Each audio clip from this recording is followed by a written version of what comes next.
Hey there, buddy. Look at him now. Oh man, he even give like him a exploded. hand. Oh my god. Why? That was such a.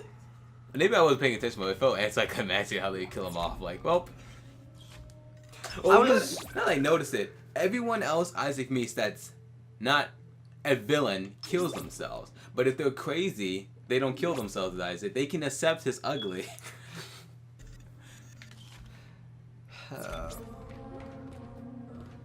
Oh yeah. Right. Got rid of that powder. What's that too? I doubt it. What? Oh, I did. Because I accidentally used it for a door. Oh, look. Overpowered gun never lets me down. Actually, let me actually think about this before I just go for this thing. I have like nothing in my I don't think space you ever upgraded in your rig once. No, you did once. once. Alright, let's get some HP. Let's get some HP. I think I've been like only going for this gun for like my whole life. Explain why you take all the damage. I take all this damage, but I kill them so easily. It's like I'm building a glass canyon. Wait, something in there I should check for? Or is it just nothing? I think I just went to a different area you needed to be in. Yeah, you already went there. Okay.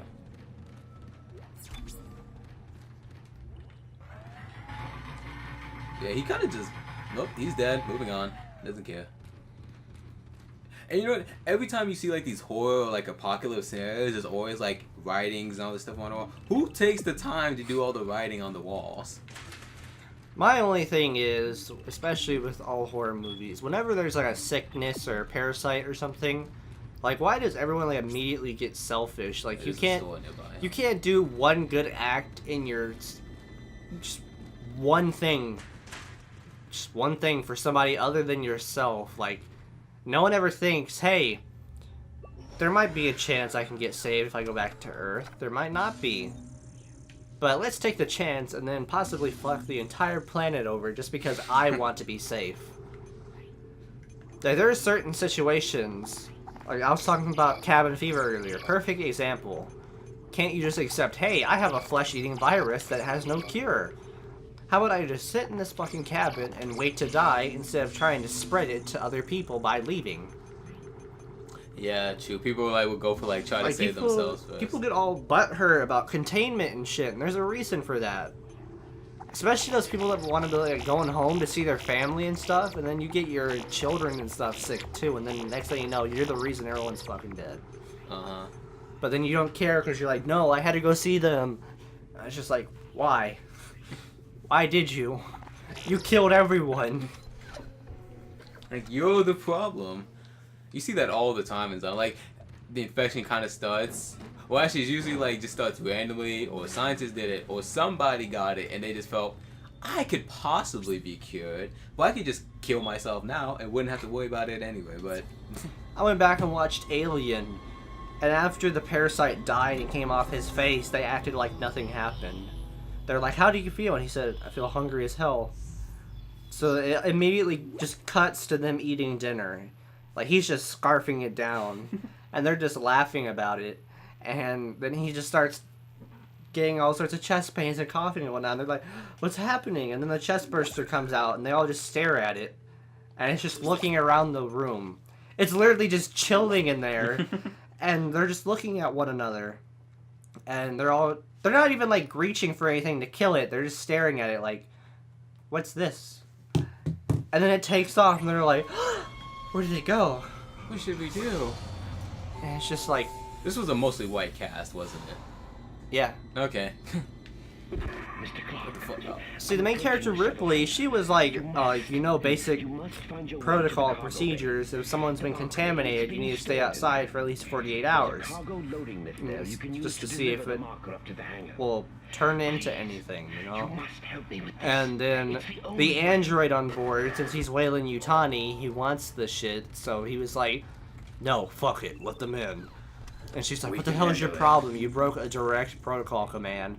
And he's like, I accept all responsibility. He said, but I know what I'm doing. I'm the science medical senior officer and all this other shit. And she's like, fine, whatever. It's not a fine whatever. That's never just a fine whatever. I like how Alien just sets it up so much for you to just hate androids in the first one. Oh yeah, that's how I feel when I'm like Alien Isolation. Those androids scared the crap out of me. Well, not scared them. They're just so. Well, not the Alien Isolation. The Prometheus, that one android, that guy annoyed me to no end. I don't even know his name though. I liked him because David's not gonna be ripping people's fucking heads off. True. Like, compared to a lot of the Weyland-Yutani androids and what they'll go to do. But then again, he was also trying to find an engineer and not a xenomorph, so... I mean, you have one alien that's going to be coming for you anyway, and then you have another one that's coming to kill you. And, like, it's the difference between, like, a wild animal and a guy walking towards you. Which one would you be, like, more hostile about everything with? This seems safe. Look at this little shimmy he does. Let me shoot them with this 5 rounds. Dang it. Hey. Oh. A lot of games don't need it, but it feels weird to have a game where you can't jump. Yeah. Like, that's how I felt when I played like Luigi's Mansion for the first time. I never have a problem with it if it doesn't need it. But there are just certain times where it feels so unnatural. Like, every game ever is basically just... The basic rule is hit A to jump. Yeah. Hit whatever button to jump. And whenever it gets taken away and it's used for something else. We like... You don't have a problem with it, but you just... You have that little feeling in the back of your head as you reach for the button. I think the angry Nintendo nerd said it best. If A button's not to jump, you shouldn't play the game. He's pregnant. Like, I see how good my sniping skills are. Close enough. What are that guy's thinking? It's like whenever you're playing a stealthy mission in a shooter and you miss the first shot, then you lose your cool immediately and now you're struggling to get that shot. So you missed that first one when your thumb just has a panic attack and you're just shooting everywhere but where the guy's at. I can't do stealth missions. That's why I couldn't play like Spec Ops at all. Like it was just sniping. I was good at sniping somewhat, but I couldn't stealth for the life of me. Like playing Watch Dogs probably murdered my brain cells a little bit. I want to play Alien Isolation so much, but because of that stealth factor, I'm just like, I don't know. And Alien Isolation has such a big stealth factor compared to some of the other games. The stealth system actually is really good. Like you can get in the loft. I love how good they did the AI. The AI, so because it's so perfect as a xenomorph. Like literally everything you do will fuck you over. Why was all those crates down there? It literally looked like a giant crane machine. Can I kill this guy? But did you see IGN's review of Alien Isolation? Oh, it is probably the dumbest thing I've ever. They played on the hardest difficulty and they gave it a 5.9 because the AI was too unpredictable and difficult. What? They played on the hardest difficulty. At least that's what I've heard. Like they played. It's like it's too 5.9 is too unpredictable and too hard. I'm like, the game is beautiful. It's a freaking xenomorph. If you could predict what a xenomorph would do, the movies would be a lot easier. No, they basically just said put it on hard difficulty was too hard. People are never happy. Complain when the game's too easy. Complain when the game's too hard. Complain when the game's just right. People always complain that horror games are nothing but scripted events now. Like, Dead Space is a perfect example. It got great reviews. Everything in the thing is scripted. It's just because it has amazing atmosphere and has a good story. Yeah, it's like people will... But it's a game you can only play one time, more or less, because everything's scripted. Once you've played it and actually paid attention, you know what's going to happen. At least in Alien Isolation, it's different for everybody. You can watch a walkthrough and... You can watch a walkthrough for the story, but gameplay-wise, it'll never be the same for everybody. You have like the first 3 scripted events, and then everything after that is just free game. Aww. And it's never that easy. And I think that guy was just this was bad. But you have to really appreciate a game for going that extra mile to create an unpredictable AI. No one does that. What is that? Well, we were talking about tentacle monsters. What? Jesus, everything else to kill Isaac now? At the all, like, you think the game most will realize this guy is a real threat to us? Oh. There's only 1,000 people on this ship, like, 20. Okay. There's only 1,000 people on this ship. You can only kill so many xenomorphs before there's none left. Oh shit, he got you. You kill him fast enough, you probably won't do that. I think that's what's so metal about those guys. You shoot them in the body, and then they're the ones that cut themselves open. Like, they just reach in and they just cut themselves open, let everything do drip that. out. I never noticed that.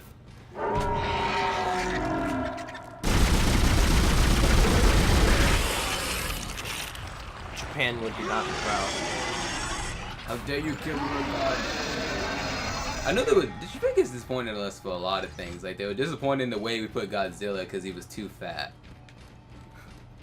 I actually haven't heard any complaints about that. I love Godzilla. I haven't seen it. What the? I don't care what anyone says. I feel like it really lived up to the way the originals were, like the 1960s. Reach! Go!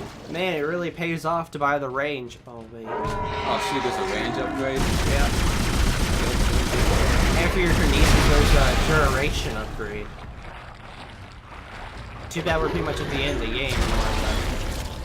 Wow. Oh yeah. You can't really fully upgrade compared to the first play. Let me give a shout out to that one person who watches these videos and someone we don't know. Whoever you are, Roman loves you. I love you. I love you more than most people love. I think it's so funny we're at a point right now. Step one, basically. Where we're at that point where you get one person like commenting and stuff that you don't know who it is. They're not one of your friends or something you make watch. So you're just like, who are you? Because I just remember getting on one day and then somebody was commenting on these videos and I was like, oh, is it Hunter or something? No, it's somebody neither of us know by the looks of it, but they're just like, I love these videos. Roman's so good at games. And I'm just like, who are you? Actually, I'm not. I was just like, who are you? You're not somebody that I know. I'm pretty sure Roman doesn't know you. Because I told him and he's like, I don't know who it is. So I was like, who is this person? I honestly feel like until you break a certain amount of subscribers or at least views, like no one knows who you are ever. Oh, so it's like so weird for like someone who's not friend or family to start commenting and stuff. I mean, people discover random like small YouTubers all the time, but when it actually happens to you, you're like, what? What? Who are you? Why are you here? Who are you? Who are you? What do you want? So you get socially anxiety and you don't want to accept the fact that the person's there. You're just like, why? Oh, why me? Now I see what I give me all this ammo. And you've yet to move the marker at all. I am working on it at the pace that is not. Well, whoever said I was good at this game, I think he was just trying to help me out here. I have self-esteem. You're trying to make it true. Probably having that range would help. Oh, come on. It won't even give you a chance to move it head on. Can't they? Head on. Head on. Apply directly. There we go. Beat a blow. Is it back already? You're moving it backwards. Huh? What? I thought I was supposed to move it this way. Yes, but you're moving it in the opposite direction by turning around. Hit X. You have a large range. I don't know anymore. I haven't been paying attention. You lost that much health already? What are you doing? I'm doing absolutely terrible. I think I'm gonna die at this point. If I win, wait, am I moving it this way? No, you're moving it the right direction. It's just you turn too much, and the way that thing, it's weird. Once you get it to like a certain angle, yeah, like that. See, you grind it again, so it'll move in that direction. So when you turned around, you were pushing it back again. I see. You know what? Can I just go back into the store? I'm like, Isaac is like limping here. I'm just gonna leave and come back for this. It's gonna have a heart attack on the elevator. What? You're just gonna be going up and you just have I a was stroke. like, don't tell me that. I thought you were being serious. Dying. I like how you could just like quit and leave. Like, I'm coming back for this. I don't really feel like it. Well, it's really sad because I just upgraded HP and now I'm losing more HP than ever. How does that work? Who knows? Where's my plasma cutter? Get reload and speed. Or capacity. Alright, reload. I have a lot of things I could get. Might as well get capacity. I can get damage now. And then he did. You know, I feel like I'm playing a lot better than I ever have before for some reason, but at the same time, I'm doing worse. I feel like I'm doing better because I'm dying faster. I think I'm doing better because I'm dying faster. I think I'm doing better because I'm dying faster, but I'm not dead yet. That's how it feels when you're playing a game. Like, when you're about to lose, you have nothing left. You go last stand mode, and you do whatever you can to win. Well, I just left the boss. Like, the boss thing down there was like, can he Where'd do he that? go? Can he do that? Like, yeah, I'm quit. I'm done. Where'd he go? Where is... Dang, I'm broke, too. There you are. I should have a bunch of line maxes, though. See, and the best part for you is the level 5 suit is like 60,000. What? What? And the new suits give you more damage resistance. You had like 18,000 earlier and you bought like so much ammo. This is happening when you stop thinking about what you're doing. I don't even know what I'm doing. You can always just sell all your weapons. I don't even know what I'm moving to beat them market with for. your I don't know what fists. the point of this is. What am I doing, actually? Just beat them with your fists, sell all your guns. Oh, you know, I don't think I told you this. Have you heard about the guy who beat Mario 64, GoldenEye, and Legend of Ocarina of Time, like Legend of Zelda, Ocarina of Time, in under an hour, simultaneously? Oh, you mean Mr. No Life McGee? Yep. So No Life McGee. Have you heard anything about the Destiny raid, the Vault of Glass? It was like a very hard boss. I hear a lot of stuff about Destiny. Well, when it first came out, they said the first team to beat it took about 6 hours. And then, like, everything after that was at least 3 or 4. Once they knew what they were doing. And I thought people were just exaggerating. I went in and played it. It's not as hard as the people are exaggerating, but it does take a lot of time. Me, Thomas, and a group of 4 other people were doing it because, like, regular raids in the game only require 3 people. The Vault of Glass requires 6. Mm-hmm. And when I say require 6, I mean, like, you have to be the highest level in the game, more or less. You have to be at least level 28, it only goes up to 30. Yeah. So, we all get in there, and we're actually doing a good job. We didn't finish it, and it was 4 hours in. Holy, 4 hours for that? It took us 4 hours to get to the boss arena, and then after that, everyone had to go, so we never even got the boss to show up. Like, we were still clearing the area to do, like, 5 more objectives just to get the boss to even spawn. Just give you an idea on how difficult the raid is when you get to certain checkpoints, because, like, you can tell the stages of the mission. Because, like, the first phase is you have to, like, you have to guard these three areas, and then after that you have to fight this guy for like an hour, and then after that you have to do like a parkour thing to get to the boss arena, which all sounds easy. That's like the first 3 steps right there, but just those things took us 4 hours, and I just couldn't believe that it had actually taken that long. But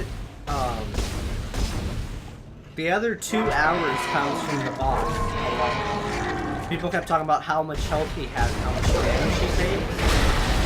And people were saying, like, it took over an hour just to beat the final boss by himself. He takes so much damage. Yeah, that's like the boss is kind of like And, bullet like, sponges. And it's like one fuck up, your whole team will have to pay for your mistake.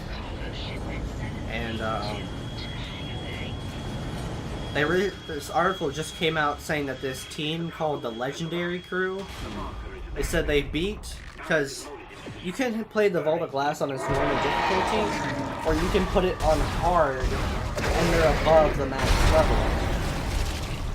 And they said that the Legendary Crew beat the boss in 17 seconds. 11 seconds? 17 seconds. 17 seconds. Oh, they have armor. 11 seconds. 11 seconds, yes. It's a new number. But they beat him in 17 seconds on hard mode. All they did was shoot their rocket launchers and stuff at it. His health was going down so slow, and out of nowhere, he just took a lot of damage. I have no idea where it came from. And then he just died, and I'm like, what the hell even happened? Like, all I just see is clouds of explosions around him, and then he just died. His health was ticking down so slow, and then just a big jump out of nowhere. Yeah, the bosses seem like not even like difficult, but they just take forever. But then that's what it is too. Is they're not hard. It's just it's tedious because they don't deal a lot of damage, but they take a lot of it. I think Angry Joe was it who criticized? Oh no, I think I watched him. He criticized the bosses. They like all the bullet sponges, but like the raids when you get to that. Me and Thomas did like a level 12 raid once we hit 25, and I mean we definitely beat him faster, but he still took a lot of damage for a level 12. Mm-hmm. And I think in one way that's good. Like, obviously, if you're a higher level, you want to be doing, like, super damage and killing bosses like nothing. But at the same time, you have to think, a lot of the times, especially with raids and strike missions, it has matchmaking. So, I mean, if you're a level 12 or a level 10, would you really want a level 28, like, joining your game and just soloing the boss? It kind of takes the fun away. Yeah. Like, this is your first experience with that boss, and then someone just comes in and then destroys the thing in one hit. Kind of suck for you. I mean, it should have matchmaking where it puts it with people your level, but I'm still allowed to do the first strike mission that's like level 8, and I'm level 27. So, I mean, I'm kind of glad that system is there, because if I ever decide to make a new character, I don't want someone OP coming in and just taking everything from me. Because, I mean, I'll get experience for completing the mission, but I kind of want to do some damage to him myself, you know? Yeah. It's no fun when, like, you have a high level. Wait, does it do, like, share experience? Like, if he gets a kill, you all get experience? If you're close to them, yeah. Oh, okay. If they have a red health bar, enemies don't drop points and stuff. But if they have a yellow health bar, that means they're like an ultra or something. So they'll drop money, and if you're near somebody, you get whatever they get. So it's a matter of just making sure nobody runs ahead and kills everything, or you get nothing. I think there was a problem with the loot system. There was a cave on Earth where... yes, the loot cave. Everybody in the mothers reported me and about Thomas used it for about an hour. And that was the only time we used it, but it was a cave on Earth. You literally just sit about 15, 20 feet away from it and just light it up. It had about 8 or more enemies inside at one time, and they spawn immediately as you kill them all. They immediately respawn back in. Oh. So as long as you keep them in the cave, then it's just going to fill up with ammo and engrams. And engrams get you all sorts of points and armor and stuff. So I think me and Thomas played for about an hour, and I ranked up the guy who takes those engrams. I think I ranked him up 2 or 3 times. Oh, that scared the crap out. I was like, this is way too dark. What's here?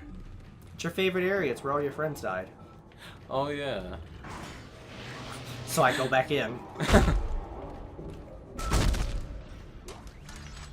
I'll be perfectly honest. Destiny, if I have to be completely honest, it is a shit game, but I love it. That's what I kind of feel like. It's... But I know people have... Oh. But it's completely different for, like, the love people have for Call of Duty. Because for Call of Duty, and that's one thing I like on YouTube, is as a YouTuber, big or small, people love it when you say you hate a game, but you play it and put it on your channel anyway. Because then they're like, people are sadistic. They want you to play rage games. They want you to suffer for their amusement. Just to let but I mean, like, I always love it when people, like, when YouTubers openly admit they hate a certain game, but they play it because people want it or something. Yeah. They always give their reason. And then people are like, oh, you're just in it for the money, or you're a sellout, or something like that. You're playing a game you clearly said you don't like. But my love for Destiny and then what I have with Call of Duty is two different things. With Call of Duty, it's a game that everyone has access to. It's a game that I know all my friends have, so I have a game we can all play. And there's a difference between having a game because I wanted it and having a game because my friends have it and I want to play with them. Every Call of Duty I own, except with the exception of Modern Warfare 2 and World at War, because those two were the only one in my mind that actually were good and I think balanced World at in War, one way or another. Two of my favorites. The only reason I didn't like World at War is because it came with like 6 maps. Unlike every other game that came with at least like 8 or 9. That one came with 6. Mostly because it had tanks. Yeah, and it did it good. It didn't put it in every map. It put it in the bigger maps, and it wasn't OP. Like, it felt like you had more options. Like Battlefield, you have so many options on how to play. You can get in helicopters, planes, boats, and stuff. It felt good to get it in other series, but every Call of Duty, like every recent one, has just been I get it because my friends are getting it, so I want something to play with them. And finally, like I would have stopped buying them the minute they did, because the only reason they kept getting it is because like the community is moving to the next game, so the last one's not gonna be played as much. So I think what really was good about Ghosts is the fact that Ghosts was so bad, it finally made all my friends realize they don't want Call of Duty anymore. Really? Is it bad? I was watching them play Ghosts yesterday. I didn't really pay attention about it. I don't know how bad it was. It tries so hard to be Battlefield. It really does. It does. Yeah, I noticed that there was like drones and get support members and stuff. To be perfectly honest, Ghosts tries so hard to be a different game, it makes all the other Call of Duty games look like the Holy Grail. Like, I honestly never... Everyone knows Call of Duty games are bad, but I never thought it could hit a point this low. Like, to give an honest review, it's just, I couldn't put a score low enough on this game. Grumpy reviews, let's do it. The game was terrible. Even the story had me interested for a bit, but it completely like lost me because the Ghost team are supposed to be stealthy. They never get caught. They leave no witnesses. Everything like that. This is the least stealthy game I've ever played for a team that's supposed to be stealthy as hell. These guys are supposed to be like the top operatives in the world. And they're so unstealthy. Everything they do makes so much fucking noise. Another thing about like no matter don't mention like even the other Call of Duty when you had to stealth, it was more like shoot this one guy with a scope, not a scope, silencer. You shot one guy stealthy, and now the rest of it just got loud. And then the worst part, I think, it's really just like it spits in your face is the ending. The ending tried so hard to be Modern Warfare 2. Okay, it's you and your brother, right? Well, the game ends with you think you beat Elias, and he comes out of the ocean, and he grabs your brother, and he just he grabs you and tells your brother that he's gonna brainwash you like they brainwashed him. So that way you have 2 turned ghosts now that are evil. And the game just ends there. Your brother too crippled from battle to get up and save you. And that's how the game ends, is he takes you. And that's it. And he just basically says he's gonna brainwash you. Oh, well then. And that looks like some he just says he's gonna brainwash you and the game ends. Clearly trying to set up for a sequel. It's like, no, I don't want a sequel. I didn't want this. And then of course, like another thing that everybody complained about were the guns in space. That was as cool as a segment as it is, at least make it make sense. Like, yeah, I could have given everybody like harpoon guns or something. Wasn't but there a bullets... sequence you had told me about where like they're like bombing the planet and your characters are able to like walk by it without they're shooting, it was kinetic missiles, right? They're shooting the kinetic rods down to Earth, and you're like in the blast radius, and you're just walking by like nothing's even happening. Like there aren't even any shock waves from this thing. It's a whole seismic event from space. Like, nothing's gonna be happening. Like, there's so many factors, and I mean, it's the same thing like with movies. There are certain things that happen and it's stupid, but you get over it because it's a movie. But Call of Duty tries to do the same thing and just thinks, oh, they'll get over it. No. Especially your multiplayer, like, even by Call of Duty standards, the multiplayer is garbage. Like I said, it tried too hard to be Battlefield, so now pretty much every gun, 2 or 3 bullets, you're done. Doesn't matter what gun you're using. It's just horrible. I just hated the game so much. But with Destiny has all its problems, and yet it's honestly one of the first games in a long time I've enjoyed playing by myself without friends that's a multiplayer game. Because there are so many games that... Like, think when was the last time you actually bought a game that wasn't just because your friends had it? It's just... It seems like we're lowering our or like the game studios are lowering their standards and we're letting them. Yeah, I see that a lot with like games that like, but people, like, I know game developers can be able to Call of Duty a lot because when you make a shooter and you try to be different from Call of Duty, people will still compare it to Call of Duty. Yeah. And when they make Call of Duty, they call it a ripoff. Like gamers are like, that's the biggest thing. We're like the hardest people to please. We are all women. Like we're so hard. I hope to all please. females realize People that's say a like joke. So like many people get butthurt sometimes. That's a joke. Yeah. Like if we say something offensive, we don't mean it unless we mean it. But we don't mean it unless we mean it. But this time we don't mean it. We're basically stereotypical women who like. Okay, we shouldn't say women. We should say high school girls. That's the best way to put it. Girls in high school. We don't know what the fuck we want, but we want it, and we want it now.